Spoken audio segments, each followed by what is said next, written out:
So today I'm going to be going over pencil tone for drawings.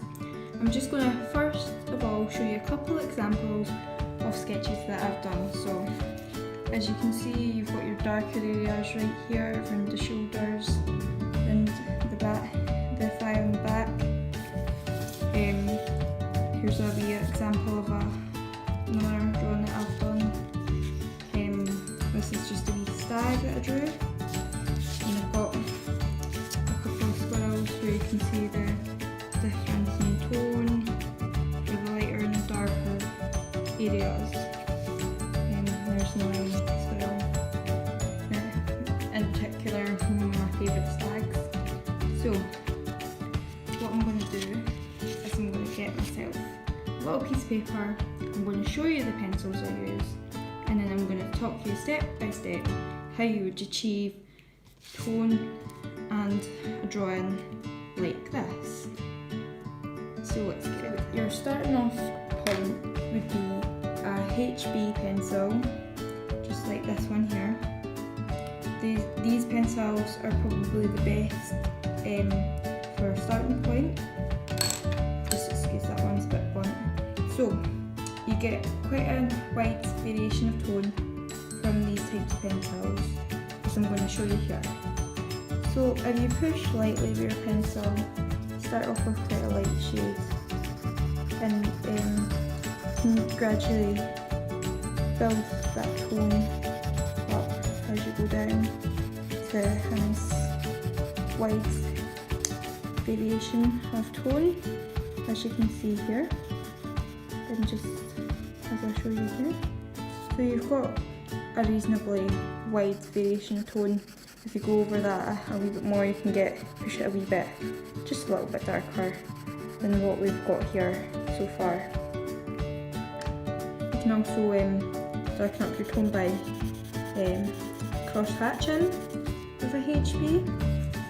And what the HB just stands for is the hard tone and the blendability. So this is just sort of your blending pencil. You get quite nice tones with it, but really what you want to use this is blending like your B2 pencils, and these are really good pencils as well. Now when you're doing pencil sketches, you're going to want to just wait for this to focus.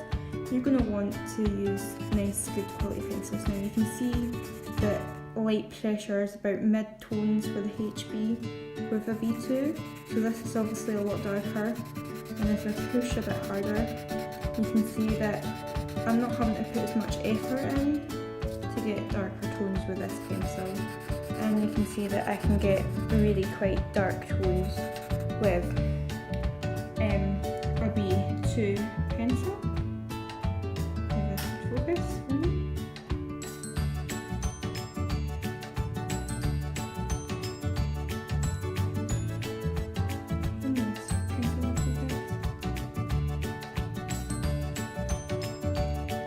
Well, believe it or not, this is, yeah. So, next, obviously you get B3, whatever, but next I'm just, and the strongest pencil you get is actually a B6, I'm quite sure. You might get slightly stronger, but as far as the darkest pencil I've used has been a B6. So again, you can get a quite variation that's very light tone with a B4.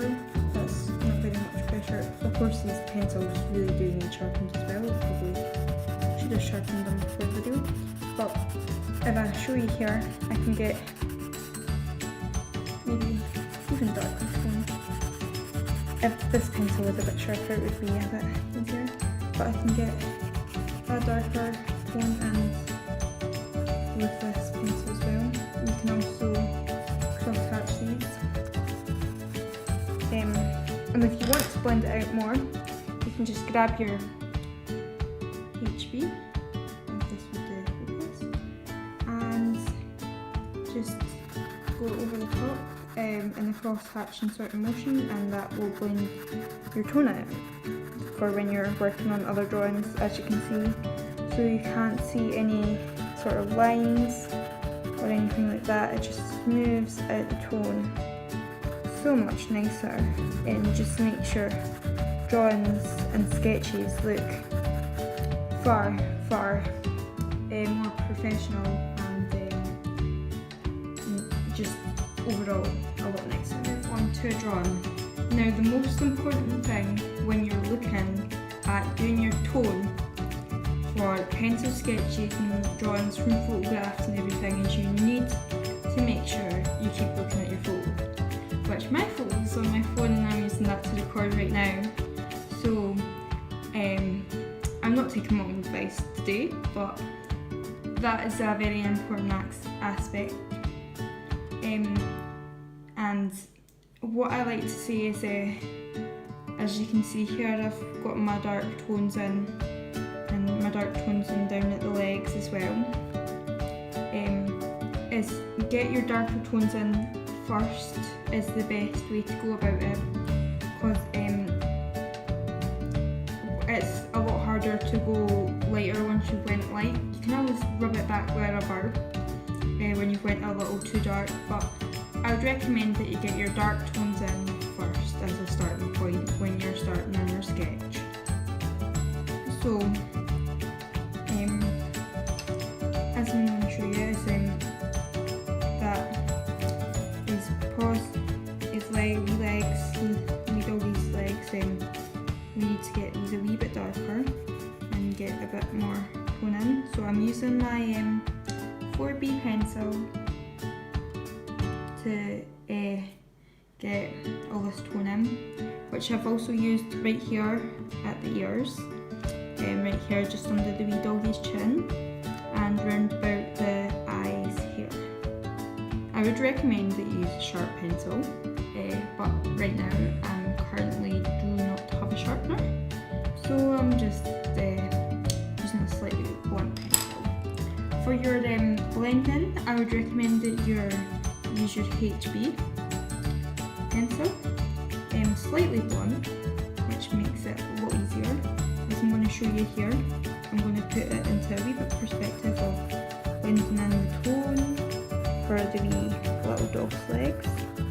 So as you can see, that's just blending out, making it look, now it looks a little, as you can see, it's starting to take shape already. And I just like to cross hatch it, make sure I'm going in the sort of directions to create depth within my drawing. So if I go around in sort of curved motions, I'll create a little bit more depth within my sketch. And as you can see, it's shaping up quite nicely. Now this area of the dog here is sort of white, so I'm just going to blend in the chin to the fur down here, and just so it doesn't look so patchy. And I'm just lightly starting to blend together the lighter areas of fur. So right here is a wee bit more of a darker point, and I'm just sort of cross-hatching with my pencil just to create that depth within my drawing.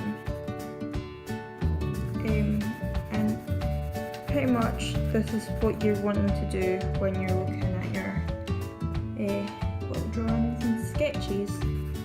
So that's it pretty much for now, and I'll get back to you once I've done a little bit more on the drawing, and I'll give you a wee sort of update of what I've done and how it's looking. I've added a little more tone to my drawing, as you can see, so I'm going to just show you what I've done. So here up at the eye, I've added a wee bit more tone with my 4B pencil.